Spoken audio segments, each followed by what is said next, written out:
I want to tell you a story. I mean, we all have these pictures in our minds, where you could literally punch a button like on the VCR of your mind and roll the tape. You don't have to remember the images. They're all graphic. Mine was about 27 or 28 years ago. I was about the median age of most of the people in this room. I was probably 19, 20, somewhere in there. I was a brand new Christian. I prayed to receive Christ. I understood that I've sinned. I violated a holy God. I asked Him to come into my life. He started to transform my life. He put these new desires in me. I actually wanted to get up and read the Bible and pray and got with some other Christians. But it was wrecking havoc with my social life. Like 7 of the 10 commands I could go for, about 3 of them were no good at all.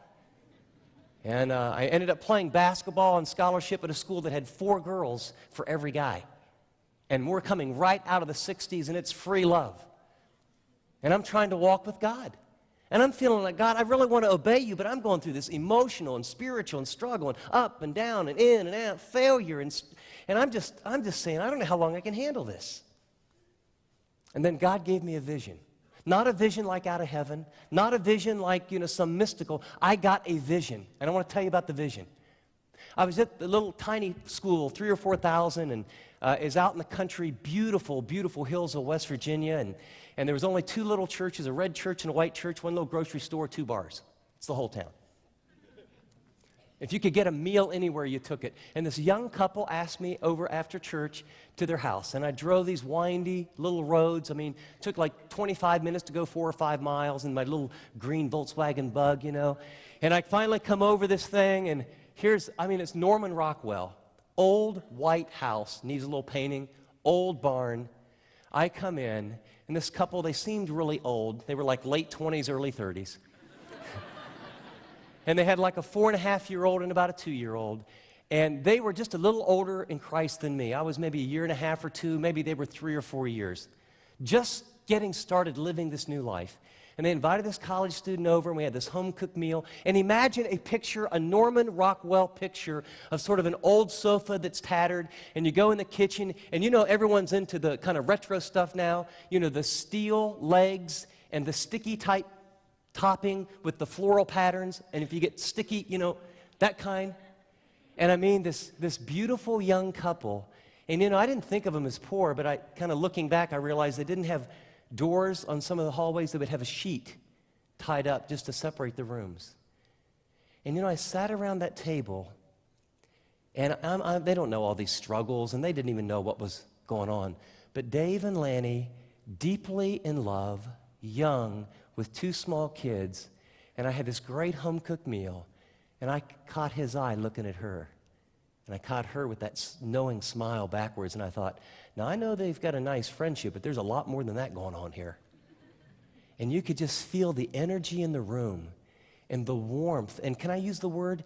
The wholesomeness and the sense of wholeness and completeness, and the look of little kids' eyes around the table, and we ate, and it was great, and something was happening inside of me. I'm struggling and, with all these issues, and I want to be loved, and I want to have sex, and I want to have a lasting relationship, and God says it's this way, and I've learned it's this way, and we're having conflict. And so God had me go to this little farmhouse. And then we ate the meal, and they pushed the plates to center. Would you excuse us? And this is so classic. And they were brand new, didn't know what they were doing. And so the dad went and he says, we're learning a little new family tradition. And he took the sheet of the kid's bedroom and just a little tiny little bed and took the sheet and pulled it back. And then he got down and his wife knelt next to him and the 2 little kids. And the mother folded the kids' little hands. And the father said just a few minutes about Jesus and that he loved them. And just very simple. And then he prayed. And then the mother prayed.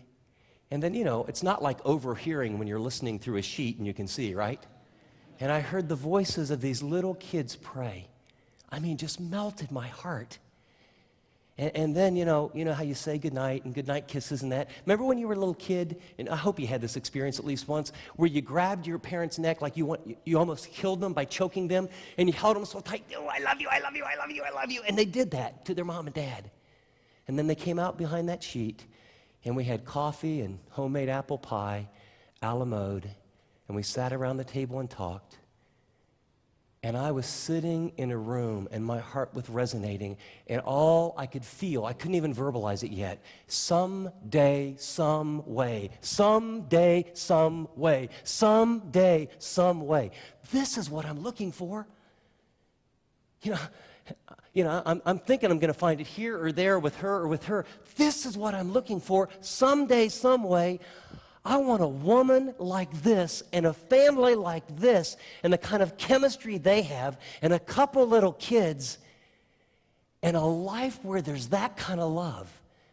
And I got in the car and got my little Volkswagen and had plenty of time to think. And so I just thought, I'm going to have a talk with God. And I said, God, this is what I really want.